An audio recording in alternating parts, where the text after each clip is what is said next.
এইবার কেন মনে হলো যে এই সরকার এমন একটা নির্বাচন করবে যেটা 14-র মতো বা 18-র মতো বা 24-এর মতো হবে?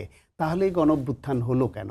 আর জামায়াত ইসলাম নিজেকে কেন এত দুর্বল ভাবছে? তারা তো 4টা বিশ্ববিদ্যালয়ে ভূমিধস বিজয় পেল। তারা তো রাস্তায় সব জায়গায় এখন তাদের তো ভাবসাবই আলাদা হয়ে গেছে। একটা কেমন একটা ভাব চলে আসছে, ক্ষমতায় আসার একটা ভাব চলে আসছে। সুতরাং তারা নিজেদেরকে এত দুর্বল ভাবছে কেন যে এইরকম একটা নির্বাচন চাইলেই কেউ করতে পারবে? এইখানে তো এবার পাওয়ারের ব্যালেন্স আছে, ইমব্যালেন্স তো নাই। আগের নির্বাচনগুলির নিরিখে ধরতে গেলে জামায়াত ইসলাম বাংলাদেশে একা ইলেকশন করলে তারা নির্বাচনে সিট পেয়েছে একবার 2টা, একবার 3টা। আর জোটগতভাবে করলে বা আন্ডারস্ট্যান্ডিংয়ে করলে 17-18টা পর্যন্ত পেয়েছে। আর বিএনপি তো একাই 2/3 মেজরিটি পাওয়ার মতো নজির অতীতে আছে। কিন্তু সেই ব্যবধান গুছিয়ে এই গণঅভ্যুত্থান পরবর্তী সময়ে বিএনপি এবং জামায়াতের মধ্যে পাওয়ারের এই যে ইমব্যালেন্সটা, রাজনৈতিক পাওয়ারের ইমব্যালেন্সটা, সেটা অনেকখানি কমে আসছে, এটা তো প্রতীয়মান হচ্ছে।